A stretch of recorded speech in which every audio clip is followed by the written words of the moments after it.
দেখুন, আমি সরাসরি এবার পরের বিষয়ে আসবো, অবশ্যই অভিষেক বন্দ্যোপাধ্যায়। আজ কলকাতা হাইকোর্টে মাননীয় বিচারপতি সৌগত ভট্টাচার্য একেবারে পরিষ্কার বলে দিয়েছেন যে অভিষেক বন্দ্যোপাধ্যায়কে বিধাননগর আদালতে গিয়ে 15ই জুলাই দুপুর 12টায় তার কণ্ঠস্বরের নমুনা দিতেই হবে। মাননীয় বিচারপতি বলেছেন কোট আনকোট সব কিছুর একটা সীমা আছে।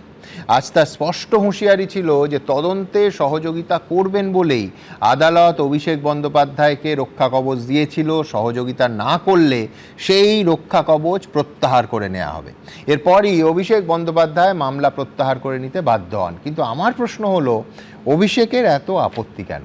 পশ্চিমবঙ্গের সমস্ত চ্যানেলের কাছে অভিষেক বন্দ্যোপাধ্যায়ের এই বক্তব্যগুলোর রেকর্ডিং আছে।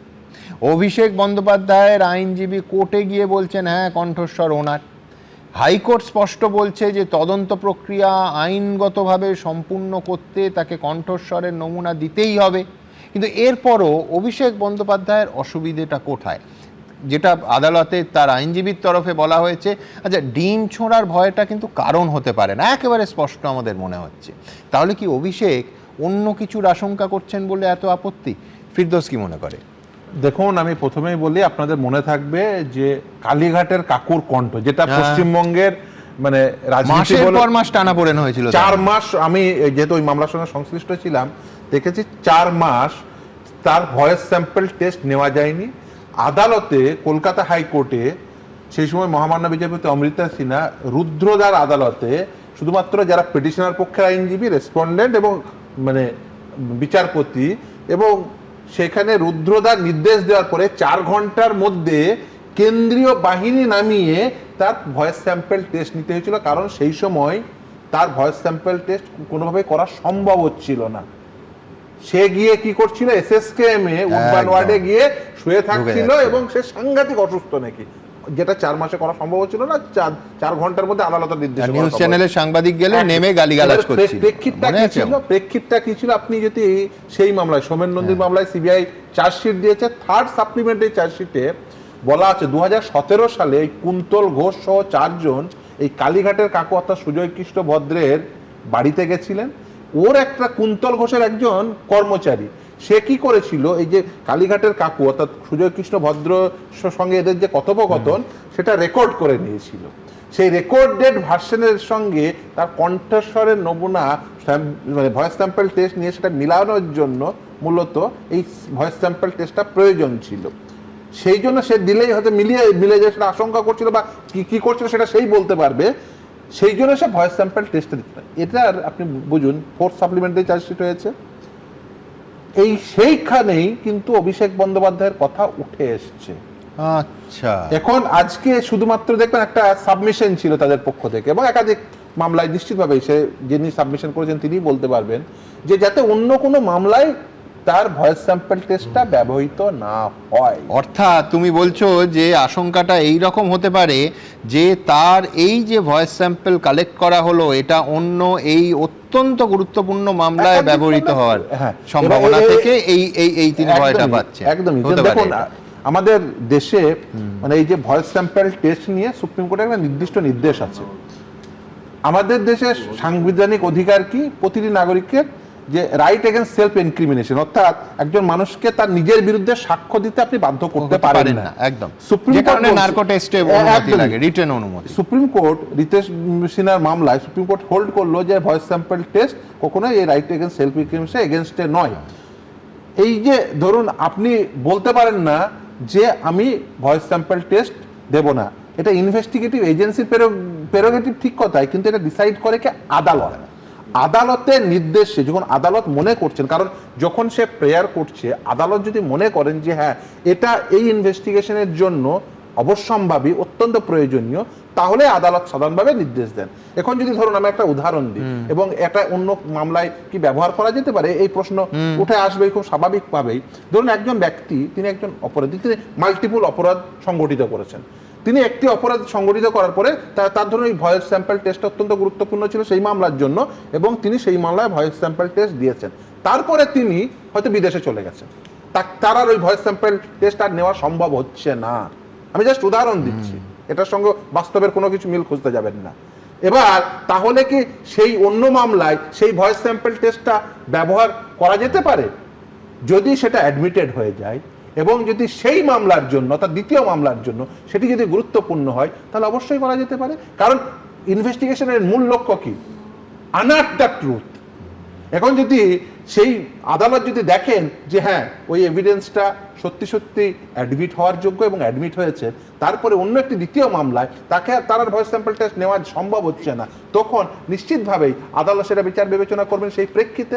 ফলে এই প্রয়োজনে, কারণ হচ্ছে ল হচ্ছে ডাইনামিক সাবজেক্ট। দেখুন এক সময় যেভাবে আইন দেখা হতো, আজকের নতুন যুগে এই যে সাইন্টিফিক প্রসিডিওর গুলো এসেছে, এই যে ধরুন নার্কো টেস্ট থেকে শুরু করে ভয়েস স্যাম্পল টেস্ট, আমাদের ধরুন এর আগে এভিডেন্স অ্যাক্টে 65B, নতুন অ্যাক্টে 65B কেন আনতে হয়েছিল?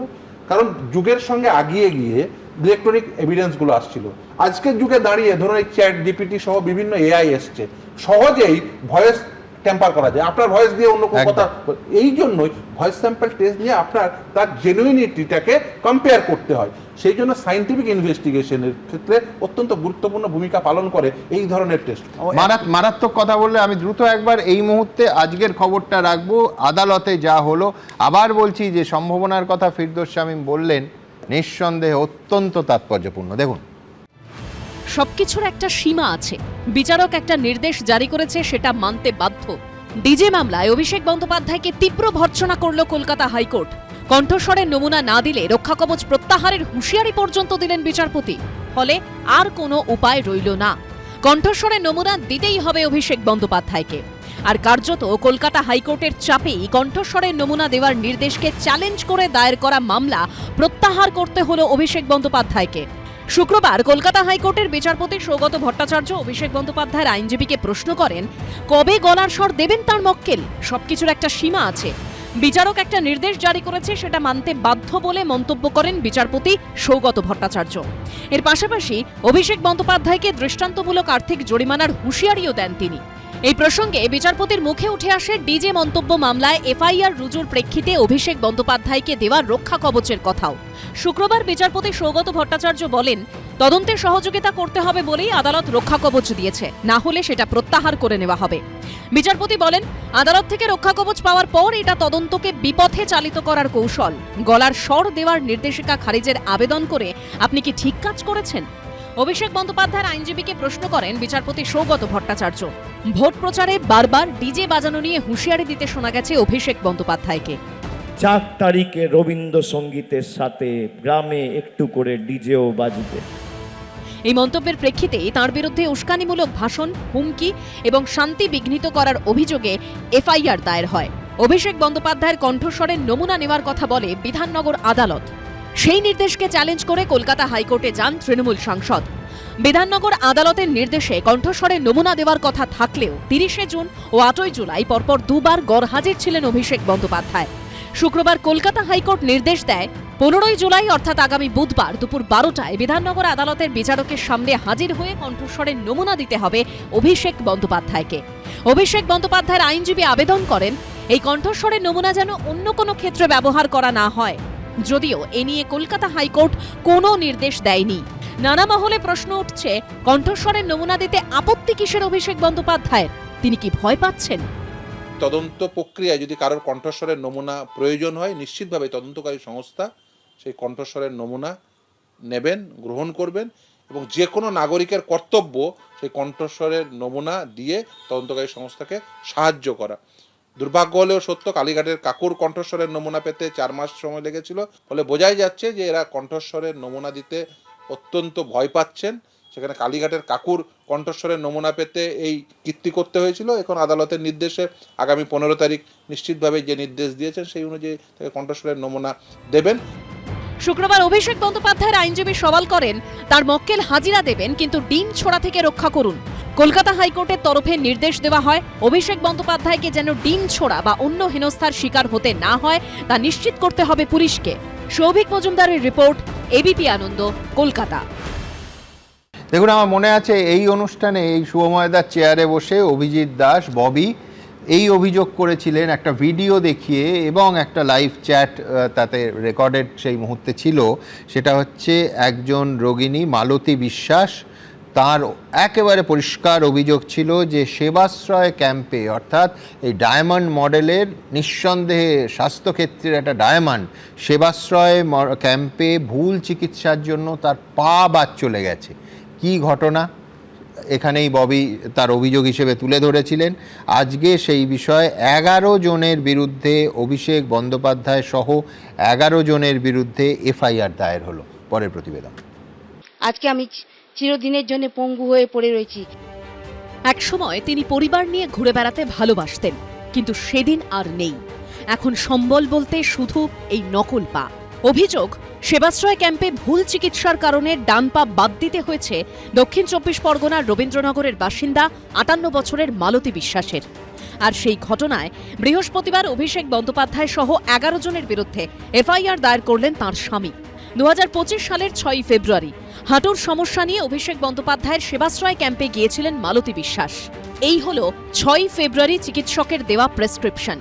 তাতে না আছে চিকিৎসকের সই, না আছে চিকিৎসকের রেজিস্ট্রেশন নাম্বার, এমনকি প্রেসক্রিপশনে তারিখটুকুরও উল্লেখ নেই। লোকালি যে সব ছিল তারা হচ্ছে কেউ ডাক্তার না, বুঝতে পারলাম না যারা, তাদের প্রেসক্রিপশনের কোনো সই বা তাদের রেজিস্টার নম্বর বা কিচ্ছু তাদের নেই। তখন দেখানোর পরে তারা টাকার ডিমান্ড করছে যে আপনার টাকার ব্যবস্থা করতে পারেন, বলুন 20 দিনের মধ্যে সব ব্যবস্থা করে দেবো। তাহলে টাকা যদি দেবো তাহলে এই সেবাশ্রয়ের মাধ্যমে আসবো কেন? পা যে কেটে বাদ যাবে এটা আমি ভাবিনি। প্রথম যে ডাক্তার সে আমাকে দেখেই প্রথমে হেসে বলছে, আপনি 1,20,000 টাকা দেবেন। আমি বললাম, আপনি কি বলছেন? আপনি এখানে বসে আছেন, আপনি ডাক্তার তো? 6 তারিখ থেকে ওষুধ দেওয়া হয়, তিনি সেই ওষুধ খেতে শুরু করেন, ব্যথা কমে না। আবার তিনি 8 তারিখ সেবাশ্রয়ের মডেল ক্যাম্পে যান এবং তারপর সমস্যা কমে না। তাকে চিকিৎসকরা যে ওষুধ দেন সেই ওষুধ তিনি গোটা ফেব্রুয়ারি মাস, গোটা মার্চের 19 তারিখ পর্যন্ত গত বছরের খেয়ে গিয়েছিলেন। তারপরে যখন তিনি আবার যান তখন তাকে বলা হয় যে সরকারি হাসপাতালে রেফার হতে হবে। পরিবারের দাবি, সেবাশ্রয় ক্যাম্প থেকে পাঠানো হয় এমআর বাঙ্গুর হাসপাতালে। সেখান থেকে আবার চিত্তরঞ্জন ন্যাশনাল মেডিকেল কলেজে রেফার করে দেওয়া হয় মালতী বিশ্বাসকে। সেখানেই 2025-এর 27 মে অস্ত্রোপচার করে তার ডান পা বাদ দিয়ে দেওয়া হয়। ওরা বাঁ পাটা অপারেশন করলো, বাঁ পাটা অপারেশন করার পরেও দেখলাম যে অসাকসেস। সেবাশ্রয়ের যে ওষুধটা খেয়েছে সেই ক্ষেত্রে বেড়ে গেল, তাদের ভুল ট্রিটমেন্টের জন্য পাটা বাদ গেল। যেতে কে বলেছিল? গেছেন কেন? কেন গেছেন? যদি কোনো জেনুইন বড় রোগ থাকে, আপনার হাউস ফিজিশিয়ান এতদিন যাদের দেখাতেন কোনো বড় হাসপাতালে না দেখিয়ে একটা শিবির হচ্ছে আপনি সেখানে চলে গেলেন। মালতী বিশ্বাসের পা বাদ দিতে হলেও অল্পের জন্য রক্ষা পান সরিষা কালীমন্দির তলার বাসিন্দা কলেজ ছাত্রী সুস্মিতা অধিকারী। ওখানে বলে দিয়েছিল এটা আপনার অ্যাপেন্ডিক্স হয়েছে, ইমিডিয়েটলি অপারেশন না করলে মানে যন্ত্রণাটা আরো অনেক বাড়বে। আমি বাইরে একটা ডক্টর দেখালাম, উনি ফার্স্ট বললেন যে ইউএসজি করলাম আমরা, সেরকম কিছু ধরা পড়েনি। ওষুধটা আজকের আমি খাইনি বলে ওষুধগুলো তো আমি খেতেও পারতাম। উচ্চ রক্তচাপের সমস্যা নিয়ে সেবাশ্রয় ক্যাম্পে গেছিলেন সরিষার কলাগাছিয়ার বাসিন্দা সীমা কাঁঠাল। লাভের থেকে তো লস হয়ে গেল, তো আমি তো নিজে তো অসুস্থ শুয়ে পড়লাম। সেবাশ্রয় গিয়ে কোনো লাভ হলো না? না না না না, কোনো লাভ হলো না। ওরা মানুষ মেরে দেবার কল করে খুঁয়ে দিয়েছে। ওদের সাজা উচিত, যারা ইচ্ছে কোনো মানুষ মেরে দেয়। সেবাশ্রয়ের সঙ্গে যুক্ত একাধিক চিকিৎসকও সেবাশ্রয় অনিয়মের অভিযোগে সরব হয়েছেন। যে ওষুধগুলো থাকতো সেই ওষুধগুলো কিন্তু কোনো প্রথিতযশা কোম্পানির ওষুধ নয়। সেকেন্ড, থার্ড, ফোর্থ ইয়ারের স্টুডেন্ট তারা যেতে বাধ্য হতেন এক প্রকার, কারণ এই থ্রেড কালচারের পরিণতি হিসেবে তাদের যদি না যান তাদের ভয়াবহ বিপদের সম্মুখীন হতে হবে। ভয় ছিল দূরে ট্রান্সফার না করা, আশা ছিল কাছে যদি ট্রান্সফার হতে পারি। তো এই একটা জায়গায় হয়তো আমরা যেতে বাধ্য হতাম, কিন্তু দেখা গেল যে পরিণতিতে আমাদের আখেরে ক্ষতি হয়েছে। মডার্ন মেডিকেলের ডাক্তারদের ইম্পর্টেন্সটা ওখানে কিন্তু ওই মানে ইনফ্যাক্ট আমাদেরও বোধহয় দেওয়ার মানে সবাই সেইভাবে রাজিও হয়নি। আয়ুষ ডাক্তাররা ওখানে মেনলি ওখানে ব্যাপারটাকে অর্গানাইজ করেছে। এটা সোনোগ্রাফি কী করা হয়েছে, কারা করেছে, এগুলো আমরা কোনো খবর রাখি না বা আমরা সেইভাবে দেখার সুযোগও পাইনি। সব মিলিয়ে সেবাশ্রয় নিয়ে বিতর্ক থামছে না। সন্দীপ সরকার ও প্রবীর চক্রবর্তীর রিপোর্ট, এবিপি আনন্দ। মানে সাংসদ অন্তত কয়েক কোটি টাকা দিয়ে বিজ্ঞাপন করেছেন, তা এখন তারা বলছেন গেছেন কেন? কি অসাধারণ! দেখো আমি বলবো, আমি একটু আগে বলেছিলাম যে এরকম আমাদের প্রাক্তন মুখ্যমন্ত্রীকে ভারতরত্ন দেওয়া উচিত ছিল, আর এখন বলছি এই আমাদের কুণাল ঘোষকে, একে এইসব পুরস্কার নাকি রাষ্ট্রপতি করে দেওয়া উচিত। কেন? কি অদ্ভুত নিখুঁত কারু পায়ের কাজ দেখিয়ে, মানে মেসি ফেসি বাচ্চা তৃণমূল দলটাকে পুরো তুলেই দিল। এই একা লড়ে গেল। হাউ হি ডেয়ার্স, যে কেন গেল এই কথাটা, কত বড় অসম্মান। একদিকে ভদ্রমহিলার পা চলে গেছে, ভদ্রলোক ওইভাবে বিবৃতি দিচ্ছেন, ওনার দলের সাংসদ, ওনার দলের অল ইন্ডিয়া প্রেসিডেন্ট, তারই ডাকে ওনারাই বলেছেন লক্ষ লক্ষ মানুষ গেছে। তার দলের আজকে মেইন যে লোকটি একা কুম্ভের মতো রক্ষা করার ভান দেখাচ্ছেন। আর এখানে দুটো জিনিস হতে পারে, একটা হলো যে উনি নিজের দলের যুবরাজকে মানেন না, অথবা ওনাকে হ্যাকেল করার জন্য বলছেন। এবং এতটাই এখনো উনি কুণাল বুঝতে পারছে না যে ও হেরে গেছে, ওর দল হেরে গেছে, এইভাবে বলছেন। বেশ আমি অনিবার্যের কাছে যাবো। অনিবার, একটা জিনিস খুব পরিষ্কার, সেটা হচ্ছে সেখানে যারা ডাক্তাররা গেছিলেন তারা অন ক্যামেরা আজকে বলছেন যে বেশিরভাগ ডাক্তার হয় ভুয়ো ডাক্তার, নয় ডাক্তারির ছাত্র, যাদের চিকিৎসা করার কোনো আইনি অধিকার নেই। সব থেকে যেটা মারাত্মক সেটা হচ্ছে আয়ুর্বেদ বা অন্য স্ট্রিমের হোমিওপ্যাথির ডাক্তারির ছাত্রদের দিয়ে প্রেসক্রিপশন লেখানো হয়েছে। এই জিনিস সত্যি হলে মারাত্মক। দেখুন, সত্যি হলে অবশ্যই মারাত্মক, কিন্তু কোনটা যে সত্যি, আজকে যে ওষুধগুলো পাওয়া গেছে সেগুলো তো সত্যি, সেই ওষুধ এক্সপায়ারি ডেট হয়ে যাওয়ার পর দেওয়া হবে কেন? সেটা দেওয়া হয়েছিল, দেওয়া হয়নি, কি হয়েছিল আমি জানি না, কিন্তু এখানে সায়ন্তন বাবু যেটা বললেন, অভিযোগ মানেই সত্যি নয়, অভিযুক্ত মানেই দোষী নয়। আমি একই কথা বলছি, এটা নিয়ে এত কথার কিছু না, এক লাইনে শেষ, অভিযুক্ত মানেই দোষী নয়। তদন্ত করুন, এবার ওনাদের তদন্তের কি ফলাফল হয়, আমি যদি এটা সহজ না।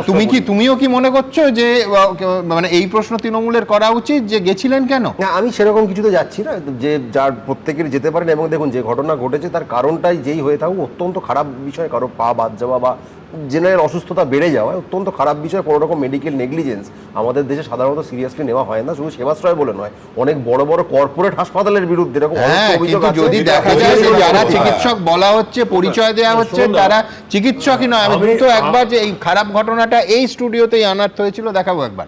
আপনাকে ছবি দেখাচ্ছি। আচ্ছা, আমি এনার ছেলের ভিডিও দেখাতে পারি, দেখতে পাচ্ছেন এটা?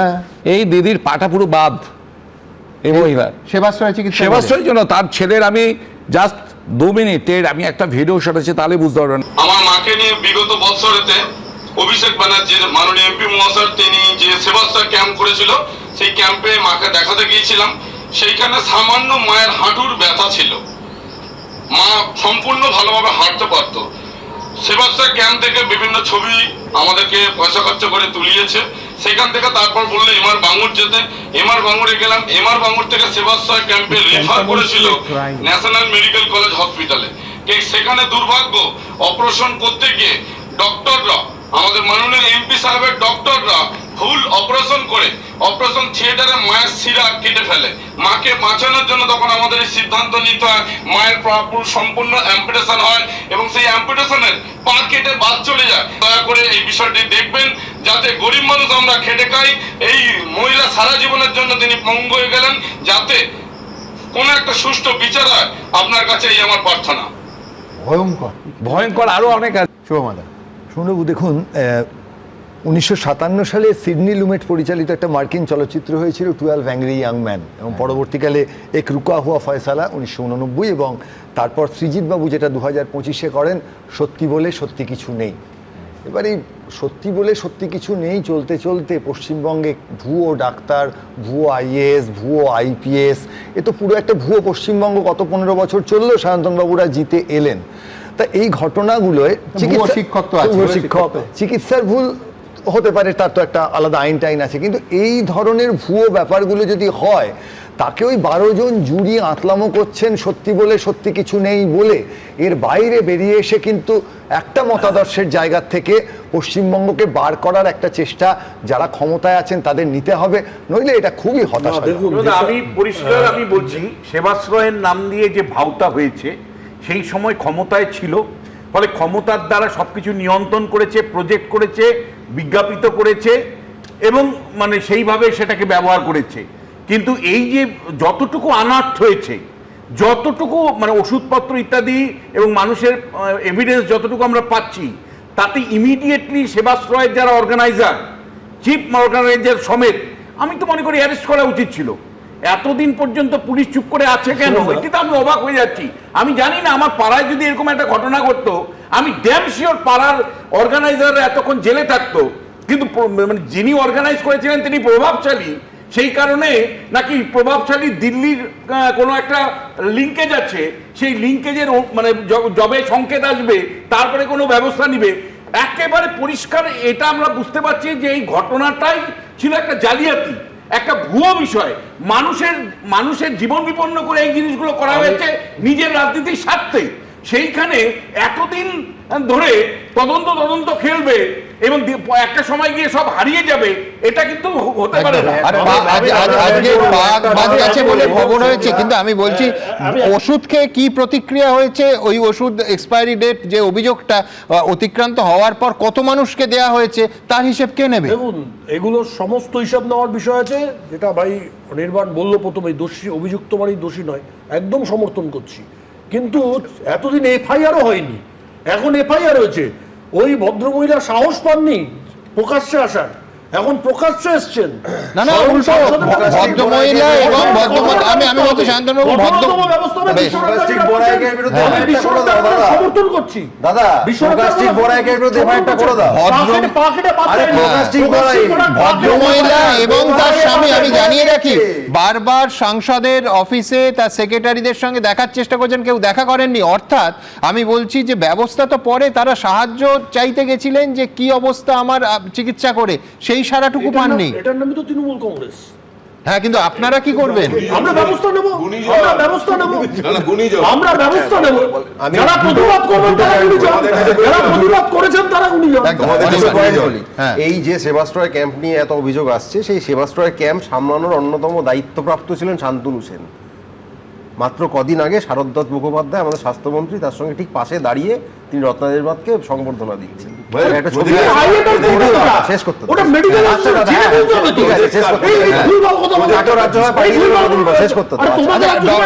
শান্তনু সেন তো তৃণমূলে ছিলেন না দীর্ঘ সময়, তারপর তো শান্তনু সেনকে আপনারা ফেরতও নিয়ে নিলেন। না ঠিক তো, এর জবাব ফিরে আসার পর শান্তনু সেনকে ডিপেন্ড করবে তৃণমূল। আমরা তো খারাপ, তো আমরা সব খারাপ করছি না। আরে আমাকে আমি স্মরণ করাচ্ছি, তুমি শান্ত থাকো না। এবার বিষয়টা হচ্ছে শান্তনু সেন ছিলেন, এখন শারদ দত্ত বাবুর সঙ্গে তিনি তৃণমূলে নেই। শান্তনু সেন বলতে দাও না, আমার কোনো ধারণা নেই, কিন্তু ফিরে এসেছিলেন এটা ঠিক। ফিরে আসার পর তিনি মুখপাত্র এসেছিলেন। তো আমরা তো খারাপ, প্রথমেই তো বলছি বিজেপি তো দোয়া তুলসী পাতা, দুধে সোনা পাওয়ার সেই সোনা দিয়ে খারাপ না ভালো। আরে আপনি শান্তনু সেন কেন ব্যাটিং করছেন? কতদিন আপনার নেতা আমি ব্যাটিং করছি না, নেই আমি বলছি তো। দ্বিতীয় হচ্ছে সেই সময় যিনি স্বাস্থ্য সচিব কখনকে থাকে আর যায়, আরে শেষ করতে দাও, চলে গেল আর এসে গেল, বোঝা গেল। সেই সময় যিনি স্বাস্থ্য সচিব ছিলেন নারায়ণ স্বরূপ নিগম, তার বিরুদ্ধে বিজেপি তখন অভিযোগ তুলতো। এখনো তিনি স্বাস্থ্য সচিব আছেন, এখন বিজেপির অভিযোগ তোলে কেন? স্বাস্থ্য দপ্তর তিনি চালাচ্ছেন। হিসেব খুব গুলিয়ে যাচ্ছে।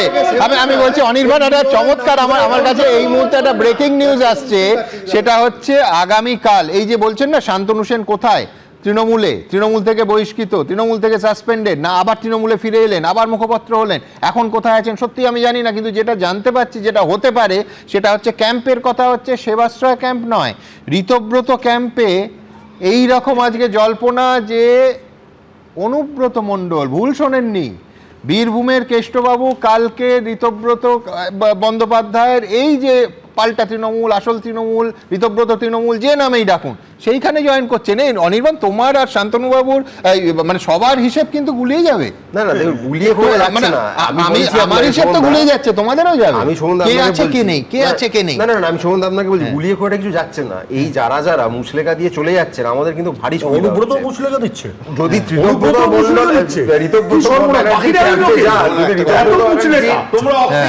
ঋতব্রত ব্যানার্জি ক্যাম্পে যান, অবশ্যই মুসলেখা দিয়েই যাচ্ছে। এবং এক সেকেন্ড আগে অনির্বাণ, তোমরা তো আগে বলতে যে পরে যারা এসছে, যারা তৎকাল তৃণমূল হয়েছে তারা যাচ্ছে, অভিষেক বন্দ্যোপাধ্যায় যারা ক্লোজ তারা যাচ্ছে, কিন্তু মমতা বন্দ্যোপাধ্যায়, বিশ্বাস, ফিরোজ হাকিম, অরূপ রায়, মালা রায়, কাকলি ঘোষ, আমি সবার কাছে আসবো, আমি অনুমতি নিয়ে আধ ঘন্টা সময়সীমা একটু বাড়ালাম। সেটা হচ্ছে যে অনুব্রত মণ্ডল হচ্ছে সেই নেতা, বিরল নেতাদের মধ্যে অন্যতম, যার মাথায় অক্সিজেন কম যায় এবং সেই কম যাওয়ার দায়িত্ব নিয়েছিলেন স্বয়ং তৎকালীন মুখ্যমন্ত্রী মমতা বন্দ্যোপাধ্যায়। আমি বলছি সুতরাং অনুব্রত মণ্ডল যদি যান, নিঃসন্দেহে সেটা কালীঘাট তৃণমূলে বড় ধাক্কা, এবং যাকে একবার প্রকাশ্যে নিজে বলেছিলেন, তারপর মমতা বন্দ্যোপাধ্যায় স্বীকার করে নিয়েছিলেন, এই রাজ্যসভা নিয়ে এত কথা হচ্ছে, অনুব্রত মণ্ডলকে রাজ্যসভায় পাঠানোর প্রস্তাব স্বয়ং মমতা বন্দ্যোপাধ্যায় দিয়েছিলেন। যাই হোক, আমি এখান থেকে দ্রুত একবার ক্যাম্প নিয়ে কথা হচ্ছে, ঋতব্রত বন্দ্যোপাধ্যায়ের ক্যাম্পে আজকে ঠিক কি হলো, কি বলছেন তিনি, দেখবো। কেষ্টদার সঙ্গে আমার নিয়মিত কথা হয়, গত কয়েক বছর ধরেই হচ্ছে। এখন রেজাল্ট বেরোবার পর কেষ্টদার সঙ্গে অন্তত 30 বার কথা হয়েছে। আমার মনে নেই 30 বার কি, 30 বার কথা হয়েছে, আমি দায়িত্ব নিয়ে বলছি, 30 টাইমস কেষ্টদার সঙ্গে আমার ফোনে কথা হয়েছে।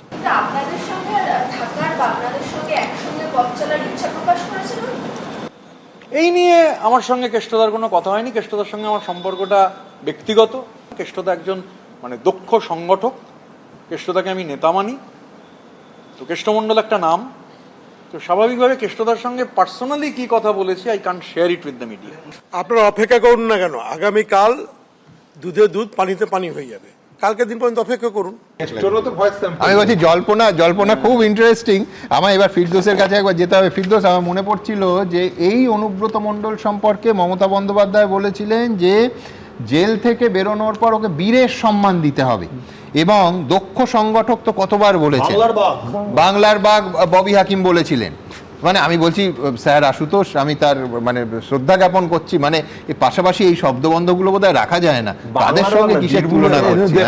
বীরভূমের বাঘ হোক, বাংলার বাঘ হোক, মারাত্মক, বাঘেরও অপমান, আসল বাঘের। একদম শুরু হয়েছিল অনুব্রত মণ্ডলের, সেই মনে আছে আপনাদের, আমি বলছি পুলিশের গাড়িতে বোম মারো। আপনি এই যে কিছুক্ষণ আগে ভয়েস স্যাম্পল টেস্ট বললেন না, কেস্টোর ভয়েস স্যাম্পল টেস্ট কোনোদিন হয়নি। এখন রিজিম পরিবর্তন হয়েছে, দেখছেন অনেকে যারা জেলে যায়নি তারা জেলে যাচ্ছে। এবার অনেকে তো অপেক্ষারত, যাদের ভয়েস স্যাম্পল টেস্ট হয়নি বা এই ধরনের যারা আছে তারা তো অপেক্ষারত। তৃণমূল কংগ্রেস যেমন ধরুন বিভিন্ন ভাগে ভাগ হয়েছে, কিন্তু ওভারঅল যদি দেখেন তৃণমূল কংগ্রেসে তো 3 ধরনের শ্রেণী ছিল। একটা হচ্ছে জেলের মধ্যে থাকা তৃণমূল, জেল ফেরত তৃণমূল, আর জেলের জন্য অপেক্ষারত তৃণমূল। এখন যারা অপেক্ষারত বা একবার ঘুরে এসেছেন আবার দ্বিতীয়বারের জন্য অপেক্ষারত, তারা তো ভয়ে আছেন যে আমার আবার যদি ভয়েস স্যাম্পল টেস্ট হয়ে যায়, আরো 4টে হয়ে যায়। ফলে এখন সকলের কিন্তু সেই ডেস্টিনেশন বিজেপি, এখন যেন প্রকারণ ডেস্টিনেশন বিজেপি প্রজেক্ট চলছে এদের। এখন এক একজন এক এক ফর্মে, কারণ ধরুন ডিরেক্ট বিজেপি ফর্মে যাচ্ছে, কেউ ঘুর পথে, নতুন একটা পেডিস্টাল তৈরি হয়েছে, সেটা ওই এনসিপিআই বা তৃণমূল ঋত। ফলে এরকম একটা পেডিস্টাল তৈরি হয়েছে, ফলে সেই পেডিস্টালে পা দিয়ে তারপরে আবার যাবে। আমি বলছি অনুব্রত মণ্ডল ঋতব্রত বাবুদের ওখানে জয়েন করলে এটা কি হবে? ভালো তৃণমূল, আধা ভালো তৃণমূল। ওরা তো কি আসল তৃণমূল বলছে? আমাদের বক্তব্য পরিষ্কার, আমরা বিধানসভায় বিরোধী দল নেতা ঋতব্রত বন্দ্যোপাধ্যায় দলকে চিনি, ওরা ঠিক করুক কিন্তু আমার কথাটা সেটা নয়। আমার কথাটা হচ্ছে আমরা কি এর থেকেও একটা বড় প্রশ্ন আছে, সেটা হচ্ছে অনুব্রত মণ্ডলকে আপনারা কি বিদগ্ধ মনে করেন? শ্রমিক ভট্টাচার্যের কাছে এই প্রশ্ন আমার রইল, গুণীজন মনে করেন? মণ্ডল গুরুচর উপাধিতে ভূষিত হয়েছেন, নতুন কোনো উপাধি দরকার নেই, এটা অন রেকর্ড ক্যামেরার সামনে। আমি সময় 1 মিনিট এটাই বলি, ফিরদৌসদার কথা টেনেই বলছি, আমরা কি এতটাই অভাগা যে 15 বছর এমন একটা দল শাসন করলো, যেটা অনির্বাণের কথার সূত্র ধরেই বলছি এবং ওকে মেনেই হয়তো বলছি, যে সবাইকে মুচলেখা দিতে হচ্ছে। 15 বছর এমন একটা দল বাংলায় শাসন করলো, এত অভাগা আমরা যে দলটার সবাই 15 বছরের মধ্যে 10 বছর সুবিধাকারীও ছিল, যারা তোমাদের মুচলেখা দিতে হয়েছে, যারা মুচলেখা, যারা বাবুর কাছে তোমাদের মুচলেখা দিচ্ছে না, কারণ তাদের মুচলেখা হয়তো বাজারে বিক্রিও হবে না, সেই কারণে হয়তো তারা ভাবছে আমরা মুচলেখা দেবো না। আমি সবার কাছে যাবো, তার আগে আমি সায়ন্তন বাবুর একটা শব্দ নেব, অভাগা। সত্যি জানেন সব থেকে অভাগা হচ্ছি আমরা। আর মনে হচ্ছে বিজেপি কর্মীরা, তার কারণ এই অনুব্রত মণ্ডল অন ক্যামেরা বলেছিলেন ওই মেয়েটা বিজেপি করে, আই রিপিট, ওই মেয়েটা বিজেপি করে, ওকে গাঁজার কেস দিয়ে দে। আমি বলছি আর ভারতবর্ষের কোনো রাজনীতিবিদ অন ক্যামেরা এই বাক্যবন্ধ, এই বাক্যরত্নগুলোকে কোনোদিন ব্যবহার করেননি। অর্থাৎ বিজেপি করলে বীরভূমে গাঁজার কেস দিতে হতো, সেখানে প্রত্যক্ষ হোক বা পরোক্ষ বিজেপির সঙ্গে অনুব্রত মণ্ডল কোনো সংযোগে এলে সেটা ওই মেয়েটা, তার বাড়ির লোক, হয়তো যারা অসংখ্য মানুষ গাঁজা কেস খেয়ে 10 বছর জেল খেটেছেন, এরম একজনকে, যিনি একেবারে শুরু থেকে তৃণমূল করতেন, সেই রকম একজনকে যুক্তিতর্কে আমি নিয়ে এসেছিলাম। ফলস গাঁজার কেস দেয়া হতো দিনের পর দিন। একদম একদম। আমার শুধু এইটুকু যে ওই মেয়েটার কেমন লাগছে আজকে শুনে যে এই নিয়ে চর্চা হচ্ছে যে অনুব্রত মণ্ডল প্রত্যক্ষ বা পরোক্ষভাবে বিজেপির কাছাকাছি এলেন কিনা। যাই হোক,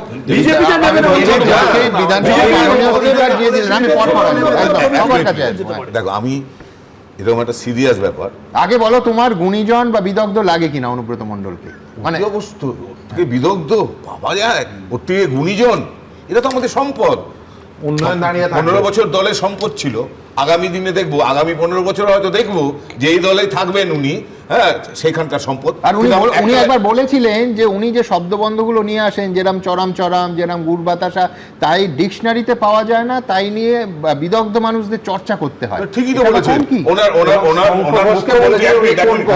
কোন সংখ্য, বাজে সংখ্য, সব মনে আছে আমার। অনুব্রত মণ্ডল ঠিক বলেছিলেন, কেন ওনার নেতৃত্বে এমন এমন শব্দ নিয়ে এসছেন যেটা ডিকশনারিতে পাওয়া যায় না, 1 নম্বর। দ্বিতীয় নম্বর, আমার খালি টোটাল প্রোগ্রামটাতে আজকে একটাই কথা মনে হচ্ছে, টোটাল প্রোগ্রামটাতে তোমার যদি এই প্রোগ্রামটা ঘন্টাখানেক সুমন না হয়ে যদি হতো, এই প্রোগ্রামটার নামটা আগামীকাল থেকে এই সমস্ত নেতা নেত্রীদের আমরা কি নামে ডেকে বলবো তোমাকে, আমরা জানি না কালকে থেকে এরা কাদেরকে কি নামে ডাকবে লোকে, কেউ জানে। তোমার এই গানটা শোনার পর আমি নিশ্চিত তুমি একজন বিদগ্ধ এবং গুণী মানুষ। হ্যাঁ সৌরভ, ওই আবার হজা বাড়ালো, মানে হিজবিজবিজের না ঝোপের মধ্যে হাসতে হাসতে পেট ফেটে গেছিল। মানে সত্যিকারের যে তৃণমূল বিজেপির যে বিষয়টা হচ্ছে, এবং বিজেপি যদি এদের অ্যাকসেপ্ট করে তাহলে যেটা দাঁড়াচ্ছে, বিজেপি অ্যাকসেপ্ট করবে না, এরা কোন আসল তৃণমূলে যাচ্ছে, নকল তৃণমূল থেকে সেটা তাদের বিষয় না। এবং সেক্ষেত্রে যেটা দাঁড়াচ্ছে আপাতত যে তৃণমূল, সেটা হচ্ছে 41 সালে গুরু সদয় দত্ত মারা গেছেন, কিন্তু আপাতত এই তৃণমূলের নাম ব্রতচারী তৃণমূল। অর্থাৎ শুধুমাত্র ব্রতচারণ করে এরা বিজেপিতে যাওয়ার চেষ্টা করছে। এবার যাবে কি যাবে না সায়ন্তন বাবুরা দেখবেন কিছুদিন পরে। আমি পরিষ্কার আনাত করতে চাই, সেটা হলো জামিনে এই মুহূর্তে বাইরে আছে অনুব্রত মণ্ডল, যার জামিনের একটা কারণ হলো যে এভিডেন্সগুলো ট্রান্সলেশন করতে পাওয়া যায়নি উপযুক্ত লোক, তার জন্যই তাকে জামিন দিতে হয়েছে। এই জামিনে থাকা একটা লোক যে কোনো সময় জেলে চলে যেতে পারে, ফলে জেল থেকে বাঁচার জন্য কিন্তু ঋতব্রত তৃণমূলে যুক্ত হচ্ছে। এর গ্যারান্টি কোথায়? হ্যাঁ, গ্যারান্টি আছে, ঋতব্রত গ্যারান্টি দিয়েছে। জাভেদ খান এবং তার ছেলের বিরুদ্ধে 90টা মানে অবৈধ সম্পত্তির কথা স্বয়ং মুখ্যমন্ত্রী বলেছিলেন। আজকে জাভেদ খানের বাড়িতে তো আমি পুলিশ দেখি না, তদন্ত তো দেখি না। তাহলে জাভেদ খানকে যদি ঋতব্রত বন্দ্যোপাধ্যায়রা বাঁচিয়ে দিতে পারে, তো অনুব্রত মণ্ডল অতি সহজেই বুঝতে পারছে যে ভাই ওই শিবিরে যদি যাই তাহলে আমাকে দিল্লির তিহার জেলে আর যেতে হবে না। বিশ্বনাথ এক সেকেন্ড, আমি বিশ্বনাথদার কাছেই আসবো। তার আগে জাভেদ খানের কথা বললেন, আমি বলছি জাভেদ খান একেবারে আইন এবং বিচারের ঊর্ধ্বে যারা বলছেন, তারা আজকে সন্ধ্যেবেলা এই যে বৈঠকটার পরে প্রেস কনফারেন্সটা দেখাচ্ছিলাম, সেখানকার সিদ্ধান্ত কোট করছেন। ঋতব্রতপন্থী তৃণমূল কংগ্রেসের নতুন রাজ্য সভাপতি হলেন বিপ্লব মিত্র এবং কার্যকরী সভাপতি হলেন জাভেদ খান। আই রিপিট, ঋতব্রতপন্থী তৃণমূল কংগ্রেসের যারা আসল তৃণমূল কংগ্রেস বলে নিজেদের দাবি করছেন, তাদের কার্যকরী সভাপতি হলেন জাভেদ খান। ফলে সুমনদা, মানে জাভেদ খান যদি প্রোটেকশন পায়, তার পরিবার যদি প্রোটেকশন পায়, তার ছেলে যদি প্রোটেকশন পায়, তাহলে অতি সহজেই অনুব্রত মণ্ডল বুঝতে পারছেন যে আমার তিহার জেল থেকে যদি বাইরে থাকতে হয়, তাহলে ঋতব্রতর কাছে গিয়ে আমি আশ্রয় নিব। ফলে পরিষ্কার আমার কাছে। কিন্তু দিনের শেষে একটা প্রশ্ন আসছে সুমনদা, দুর্নীতিমুক্ত সমাজ কিন্তু আমরা পাবো না।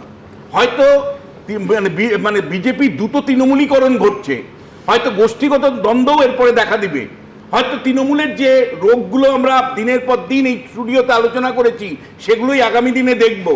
কিন্তু মানুষ কিন্তু বিজেপির কর্মী সমর্থক থেকে শুরু করে সাধারণ মানুষ কিন্তু পরিবর্তনটা যে কারণে করেছিল, কিছু লোক জেলে যাবে আর কিছু লোক বাইরে থাকবে, কিছু লোকের তদন্ত হবে আর কিছু লোকের তদন্ত হবে না, কিছু লোক ন্যায় বিচার পাবে, কিছু লোক ন্যায় বিচার পাবে না।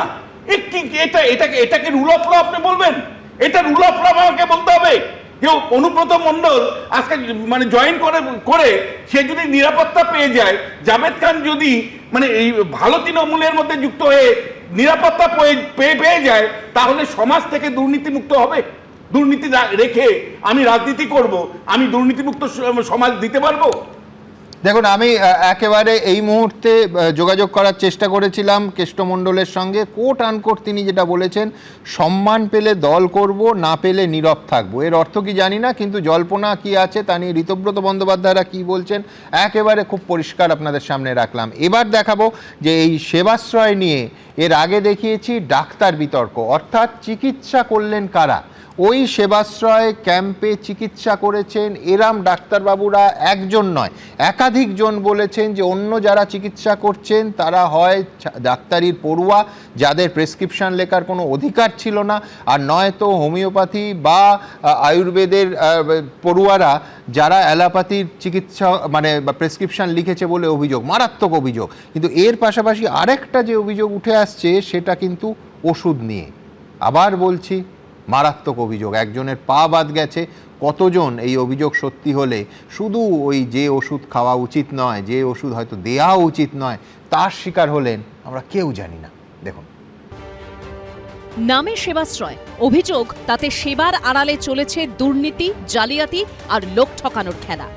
চিকিৎসক ডায়াগনস্টিক পরীক্ষা থেকে শুরু করে রোগীদের ভুল বুঝিয়ে বেসরকারি হাসপাতালে ভর্তি করার মতো ভুরি ভুরি অভিযোগ আগেই উঠেছিল। আর এবার শিরোনামে অভিষেক বন্দ্যোপাধ্যায়ের সেবাশ্রয় প্রকল্পের ওষুধ। একটি দুটি ওষুধ নয়, একেবারে ট্রাক ট্রাক মেডিসিন। কোথাও মাটির নিচে পুঁতে দেওয়া হয়েছে, কোথাও ফেলে দেওয়া হয়েছে জলে, আবার চেষ্টা হয়েছে পুড়িয়ে দেওয়ারও। ঘটনাস্থল দক্ষিণ 24 পরগনার পারুলিয়া কোস্টাল থানার অন্তর্গত হিঞ্চেবেরিয়া। এখানেই মগরাহাট পশ্চিমের তৃণমূল বিধায়ক অভিষেক বন্দ্যোপাধ্যায় ঘনিষ্ঠ শামীম আহমেদ মোল্লার এক আত্মীয়ের ফার্ম হাউস। গোপন সূত্রে খবর পেয়ে গত 10ই জুন এই ফার্ম হাউসে তল্লাশি অভিযান চালায় পুলিশ।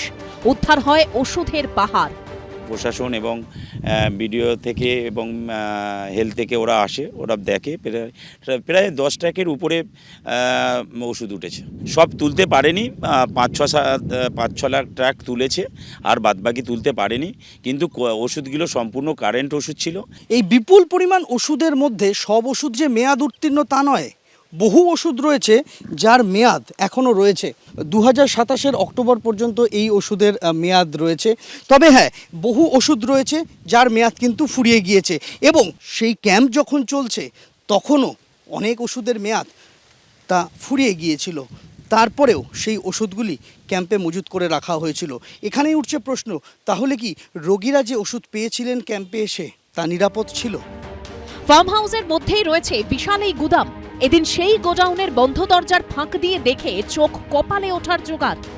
যে জায়গা থেকে ওষুধ উদ্ধার করেছে পুলিশ, সেই জায়গাতেই রয়েছে এই সুবিশাল গুদাম ঘরটা, যে গুদাম ঘর পুলিশ সিল করে দিয়ে গিয়েছে। সেই গুদাম ঘরের ভেতরে আমরা দেখতে পাচ্ছি সেখানে রয়েছে চিকিৎসার প্রয়োজনে ব্যবহৃত রোগীদের বেডের একটা বিশাল স্টক রয়েছে। সেখানে স্ট্রেচার রয়েছে, ট্রলি, এমনকি অক্সিজেন কনসেন্ট্রেটর মেশিন তাও রাখা রয়েছে এই গুদামের ভেতরে। এখন প্রশ্ন হচ্ছে যে সেবাশ্রয় ক্যাম্প তো শেষ হয়ে গিয়েছিল, কিন্তু এই সমস্ত সরঞ্জাম কি করে তৃণমূল নেতার ঘনিষ্ঠের গুদাম ঘরের মধ্যে এখনো পর্যন্ত রয়ে গেল? বেশ কিছু জায়গায় নথিপত্র পুড়িয়ে দেওয়ার প্রমাণও মিলেছে। সেবাশ্রয় 2 লেখা ফিতের গোছা এখানে রয়েছে, আর এখানে কিছু জিনিস আগুন দিয়ে পুড়িয়ে দেওয়া হয়েছে, জ্বালিয়ে দেওয়া হয়েছে, তার প্রমাণ পাওয়া যাচ্ছে, এবং সেগুলিও সেবাশ্রয়ের সঙ্গে সম্পর্কিত। সেবাশ্রয়ের ব্যানার সেটাও আধপোড়া অবস্থাতে এখানে পড়ে রয়েছে। এছাড়াও পড়ে রয়েছে একাধিক ওষুধ, এবং সেখানে নানান চিকিৎসার উপকরণ, এমনকি গোছা গোছা এখানে তৃণমূল কংগ্রেসের প্রতীক তাও কিন্তু পড়ে রয়েছে। এই ঘটনায় 7ই জুলাই পারুলিয়া কোস্টাল থানায় অভিযোগ দায়ের করেন বিজেপি নেতা অভিজিৎ দাস ববি। তাতে অভিষেক বন্দ্যোপাধ্যায় তাঁর আত্মসহায়ক সুমিত রায়, ফলতার তৃণমূল নেতা জাহাঙ্গীর খান, মগরাহাট পশ্চিমের তৃণমূল বিধায়ক শামীম আহমেদ মোল্লা সহ একাধিক জনের নাম রয়েছে। কারা এই ব্যক্তি, এই যে ওখানে ওষুধগুলো এরকম মাটি চাপা দিয়ে রেখেছে এবং অনেক সেবাশ্রয়ের লোগো ছিল, তা কি এমন বিষয়টা বললো যে সেবাশ্রয়ের ওই ক্যাম্পগুলোর ওষুধগুলো খুব তাড়াতাড়ি, যে সরকার চেঞ্জ হয়ে গেল অমনি সঙ্গে সঙ্গে সেখানটায় মাটিতে চাপা দেওয়া হলো কোটি কোটি টাকার ওষুধ। তো এইটার ব্যাপারে ইনভেস্টিগেশন করা দরকার। এখন একটা হাওয়া চলছে বলে সবসময় একদিকে তাক করে বলে যাও, এটার কোনো কাজের কথা হলো না। সেবাশ্রয়ের মাধ্যমে আর্থিক দুর্নীতির অভিযোগও ইতিমধ্যেই উঠেছে। হাসপাতালে স্বাস্থ্যসাথী কার্ডে ভর্তি করে 10 দিন রাখতে পারলেই তো 30 থেকে 40 হাজার টাকাটা স্বাস্থ্যসাথী কার্ডে বিল তোলা হতো। প্রতিদিন যদি 100 টাকাটা পেশেন্টকে ভর্তি করে এইভাবে, তো পার ডে তো 3 থেকে 4 কোটি টাকা করে ইনকাম করতে পেরেছে। অনিয়ম থেকে দুর্নীতি, সেবাশ্রয় নিয়ে অভিযোগের ছড়াছড়ি। পুলিশ সূত্রে দাবি, প্রাথমিক তদন্ত শুরু হয়েছে, শীঘ্রই এফআইআর দায়ের নিয়ে সিদ্ধান্ত নেওয়া হবে। সন্দীপ সরকারের রিপোর্ট, এবিপি আনন্দ। ভাবতে পারেন এই সেবাশ্রয় প্রকল্প নিয়ে তৃণমূল কংগ্রেস অফিসিয়ালি বলছেন যে ওখানে গেছিলেন কেন, ভোটাররা, সাধারণ মানুষ ওখানে গেছিলেন কেন। আর আজও তৃণমূল কংগ্রেসের অফিসিয়াল ওয়েবসাইটে সেই সেবাশ্রয়ের লোগো দিয়ে সেবাশ্রয়ের গুণকীর্তন আছে আজও, এখনও। আমি বলছি যদি না যাওয়ার কথা হয় তাহলে এ তো তৃণমূল কংগ্রেসের বিজ্ঞাপন, অর্থাৎ ভুল বিজ্ঞাপনের জন্য বোধহয় ফিরদৌস আরেকটা মামলা হওয়া উচিত। আমি যদি একটা নিষিদ্ধ জায়গায় হয় বা খারাপ জায়গা হয় যেখানে মানুষ নিজের দায়িত্বে গিয়ে বিপদে পড়েছেন, তাহলে তৃণমূল কংগ্রেস আজ অব্দি ওয়েবসাইটে এটা রেখে দিয়েছে কেন? দেখুন, এক সময় সত্য কথা বলতে কি ডায়মন্ড হারবার মডেলের মানে সব থেকে বড় উদাহরণ ছিল এবং সেই তার থেকে সব থেকে বড় যে প্রকল্প হিসেবে ডায়মন্ড হারবারের মাথার ডায়মন্ডটা সেবাশ্রয় ছিল এবং সেবাশ্রয়ের বিরুদ্ধে একাধিক অভিযোগ। যেমন ধরুন, এটা তো সরকারি কোনো উদ্যোগ ছিল না, সেখানে সরকারি হাসপাতালের চিকিৎসক থেকে শুরু করে নার্স যাদের মৌখিক নির্দেশের উপর ভিত্তিতে, কোনো কিন্তু গভর্নমেন্ট নোটিফিকেশন পাবেন না, তাদের বাধ্য করা হতো ওখানে যেতে। আপনাকে আমি দেখাতে পারি, আমাকে একজন চিকিৎসকই পাঠিয়েছিলেন সেই সময়, যে একই কোম্পানি তারা মানে বিভিন্ন ওষুধ তৈরি করছে, একই কোম্পানি মানে তাদের যে হতে পারে তাদের এত এক্সপার্টিস, কিন্তু সেই কোম্পানিটা মানে সেই চিকিৎসকের বক্তব্য অনুযায়ী যে এত নন কোম্পানি না। তাহলে এবং একটা ক্যাম্পে যদি একটা কোম্পানিরই বিশেষ করে বেশিরভাগ ওষুধ নেওয়া হয়, এটাও তো একটা বিভিন্ন ওষুধ তৈরি। এবং যারা বড় বড়, যে আমি কোনো কোম্পানির নাম করতে চাইছি না, যারা তিনি বলেছিলেন আমাকে, হতে পারে তিনি মিথ্যা বলেছিলেন বা ভুল বলেছিলেন, মানে এটাও সরকারের দেখা উচিত যে সেই কোম্পানি যারা মানে ভারতবর্ষের অন্যতম সেরা ফার্মাসিউটিক্যাল কোম্পানি, তাদেরও নাকি এত এক্সপার্টিস নেই, এবং এই কোম্পানিটি সেই এক্সপার্টিস ছিল যে কোম্পানির ওষুধ ওখানে ব্যবহৃত হতো। এবং প্রথম দিকে তিনি যা বলেছিলেন, মেবি তিনি ভুল বলেছিলেন, আমি এটাই চাইবো যে তিনি ভুল বলে থাকুন, সেটা যে প্রথম দিকে এই সেবাশ্রয় ক্যাম্পে সাংঘাতিক ভিড় হতো, পরবর্তীতে ভিড় হতো না বলে নাকি তাদের বাধ্য করা হতো মানে রোগী হিসেবে তাদের সেখানে আনতে, যে যাতে মানে ভিড় দেখায়, কারণ আপনাদের তো ক্যামেরা অন ক্যামেরা এই অভিযোগ সাধারণ মানুষ করেছে যে জোর করে যেতে হতো। তদন্ত হবে সায়ন্তন দা? একদম, তদন্ত তো যে কোনো অভিযোগের হওয়া উচিত এবং হবে বলে আমি বিশ্বাস করি। দেখুন, তদন্ত যতই এরকম নামগুলো আপনারা করুন যে নানাভাবে বাঁচার চেষ্টা করছে, তারা করবেই, অপরাধীরা তো বাঁচার চেষ্টা করবে, কিন্তু এফআইআরটা তো হয়েছে। আমি প্রথম থেকে যেটা বলছি, এতদিন হয়নি, ওই ভদ্রমহিলা সাহস করে ইস্যু হচ্ছে যে আপনারা তৃণমূলের সঙ্গে সম্পর্কিত মানুষদের গ্রহণ করছেন। আমি একটু যোগ করি, অভিষেক বন্দ্যোপাধ্যায় মানে শুধু পশ্চিমবঙ্গে নয়, প্ল্যান ছিল আরও বড়, কোট আনকোট অভিষেক বন্দ্যোপাধ্যায়। অনেকেই ভাবেন এত বড় কর্মযজ্ঞ হবে কিভাবে, আগে শুরু করতে হবে। আমরা চেষ্টা করছি, মানুষের ভালোবাসায় আমরা এই কর্মসূচি শুরু করলাম। আমার আশা ভারতকে পথ দেখাবে এই কর্মসূচি, তো গোটা ভারতে ছড়িয়ে পড়তো। এটা হলো পরিষ্কার, অভিষেক বন্দ্যোপাধ্যায় মমতা বন্দ্যোপাধ্যায়কে চ্যালেঞ্জ করার জন্য এটা এনেছিলেন। পরিষ্কার ডায়মন্ড হারবার মডেল ছিল মমতা বন্দ্যোপাধ্যায়কে ক্ষমতার ভিতর থেকে সরিয়ে দেওয়ার একটা রাজনৈতিক পরিকল্পনা। এটা আমি বিশ্লেষক হিসেবে মনে করি এবং আপনার স্টুডিওতে একাধিক দিন বলেছি। অভিষেক বন্দ্যোপাধ্যায় যে কোনো মূল্যে দেখাবার চেষ্টা করেছেন যে তিনি স্বাস্থ্য ব্যবস্থাটাকে কত ভালো করতে পারেন, যেখানে মমতা বন্দ্যোপাধ্যায় স্বাস্থ্যমন্ত্রী হিসেবে ফেল করছেন। ফলে তার রাজনৈতিক প্রজেক্ট ছিল এই সেবাশ্রয়, ফলে পুরোপুরি তার পলিটিক্যাল প্রজেক্ট যাতে সাধারণ মানুষ গিনিপিগ হয়েছে, যেরকম করে ল্যাবরেটরিতে গিনিপিগকে ব্যবহার করা হয় একজন বৈজ্ঞানিক কারণে, তিনি তেমনিভাবে পলিটিক্যাল গিমিক হিসাবে মানুষকে ব্যবহার করেছেন। ছোট্ট প্রশ্ন অনির্বাণের কাছে আছে, মূল তৃণমূলে থাকার জন্য একটা পেনশনের ব্যাপার আপনি শুরু জানলেন হয়েছে। কি করে মূল তৃণমূলে আছে? আপনার কাছে কথা কি প্রমাণ আছে? কিন্তু আমার বক্তব্যটা হচ্ছে ওখানে একটা পেনশনের ব্যাপারও শুরু হয়েছিল, প্রচুর মানুষকে, বয়স্ক মানুষকে, 75,000 একটা 75,000 মানুষকে পেনশন দেওয়া শুরু হয়েছিল। সেই পেনশন প্ল্যানটা কি এখনো চলছে না ওটা বন্ধ হয়ে গেছে? টাকাটা কিভাবে আসছে? এবার যেটা আমি বলতে চাই, এফআইআর হয়েছে বিশ্বনাথ যে ডেট দিয়ে বলছি, এদের প্রত্যেকের বিরুদ্ধে ব্যবস্থা হবে। প্রত্যেকের বিরুদ্ধে ব্যবস্থা হবে। এদের প্রত্যেকের বিরুদ্ধে ব্যবস্থা হবে।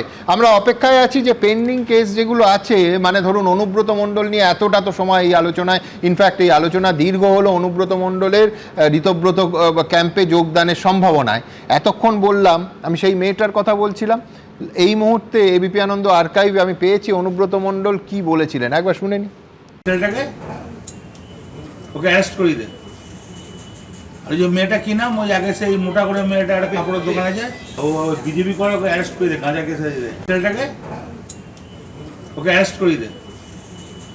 আর যে মেয়েটা কি নাম, ওই আগে সেই মোটা করে মেয়েটা একটা কাপড়ের দোকানে যায়, ও বিজেপি করে, ওকে অ্যারেস্ট করে দে, গাঁজা কেসে।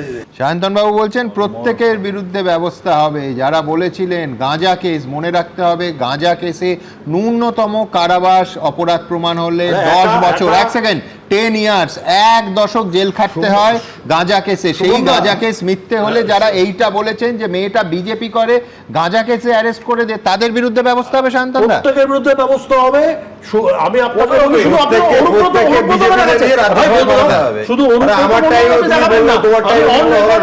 বলেছি, এরকম আপনার চ্যানেলে আজকে আবার বলছি, 2018 পঞ্চায়েত নির্বাচন, বিজেপির পঞ্চায়েতের যাতে প্রধান না হয়, যাতে জেলা পরিষদ আমাদের না হয় পুরুলিয়াতে, ঝাড়গ্রামে, সেখানকার জেলা পরিষদের মেম্বার বা কোথাও কোথাও পঞ্চায়েতের মেম্বার, সমিতির নতুন ইলেক্টেড মেম্বার, তাদেরকে গাঁজা কেসে বিভিন্ন জায়গায় গ্রেপ্তার।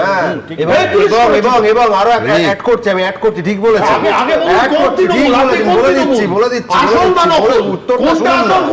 উত্তরটা শুনুন না। এই বলছে অভিযোগগুলো বলছে, ঠিক বলেছে, এবং এই অভিযোগের তীর তখন শুভেন্দু অধিকারীর দিকেও ছিল। বিজেপির তরফ থেকে তখন বলা হয়েছিল 2018 পঞ্চায়েত বিভিন্ন জায়গায় দখল করা শুভেন্দু অধিকারীর নেতৃত্বে হয়েছিল, বিজেপির আপনারা বলেছেন।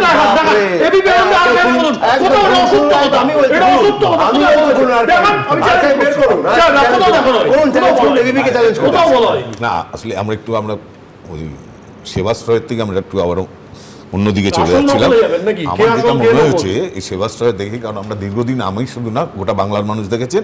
আপনি আগে বলুন, আপনি এটা বিশ্বাস করেন কি নাকি রাজনীতিবিদরা রাজনীতি করেন শুধু সেবা করার জন্য? তারপরে আমি সেবাশ্রয়ে আসবো। প্রথম কথা, রাজনীতিবিদদের অধিকাংশকে আমি বিশ্বাসই করি না, বিশ্বাস করি না। কেন? সেটার কারণটা হলো ওনারা নিজেদেরও, ওনার বাড়ির লোকই ওনাদের বিশ্বাস করেন, 1 নম্বর। ছায়াকে নিজেদের ছায়াকে বিশ্বাস করে না। সবচেয়ে বড় কথা, আমরা জবে থেকে তৎকালীন যুবরাজ, আজকের ওনার টাইটেল কি আমি জানি না, যাই হোক, ওনার যদি বায়োডাটা দেখি, প্রত্যেকটাই তো কয়লা, হ্যান ত্যান। সুতরাং এই সেবাশ্রয়ের নামে আমার খালি ওনাকে দেখে খালি একটা কথাই মনে হতো, উনি যদি সকালে উঠে না সূর্য প্রণাম করেন, তাহলে মনে হতো যে সূর্যের মধ্যে কি মিনারেলস আছে, সেইটা আমার দরকার। কি মিনারেলস আছে সেটা ছবি তুলবো। সমীর, একটা প্রশ্ন করি, একটা প্রশ্ন, এটা হচ্ছে কয়লা, বালি ইত্যাদি যার কথা বললেন, একটা ইসিআই, একটা ইসিআইআর বা এফআইআর এ তার নাম কোথায় আছে? এই কথাগুলো বলে না, বাংলার লোক বিশ্বাস করে না ভাই। সেটা বিশ্বাস অফিসার অন্য কথা না, বিশ্বাস অফিসার অন্য কথা। এই চুরি আটকানো যাবে না। একটা কথা তোমাকে বলি ভাই, তাহলে উনি যাচ্ছেন না, উনি কানে যাচ্ছেন না। আরে কি বুঝছেন, দিনের পর দিন পাঠিয়ে বেড়াচ্ছেন বিভিন্ন ক্ষেত্রে। আমি দেখুন, দুজনকেই আমি থামালাম। দেখুন, মাইকেল মধুসূদন দত্ত লিখেছিলেন, চিরস্থায়ী অর্থ নহে সংসারে।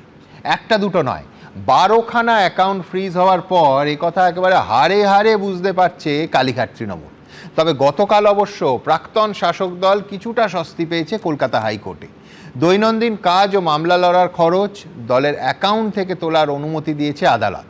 তবে দল নয়, অ্যাকাউন্ট সামলাবেন আদালত নিযুক্ত স্পেশাল অফিসার, অবসরপ্রাপ্ত বিচারপতি মাননীয় সুব্রত তালুকদার। এখন রাজনীতিতে বুঝলেন, আজ যার আকাশে খটখটে রোদ, কালই তার পূর্ণগ্রাস সূর্যগ্রহণ। আমরা এইসব নিয়ে একটু রসিকতা করি বলে আবার কেস দেবেন না প্লিজ। দেখুন, কেস দেবেন না প্লিজ।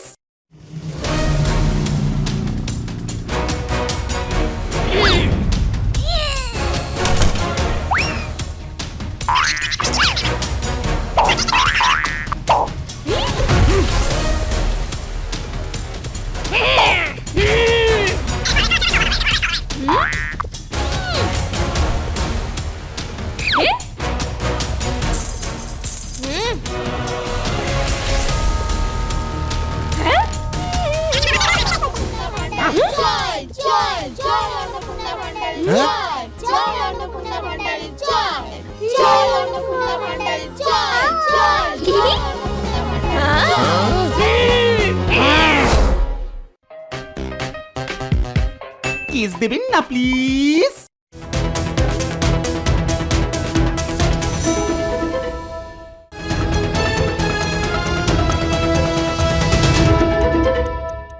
এবিপি আনন্দ, এগিয়ে থাকে, এগিয়ে রাখে।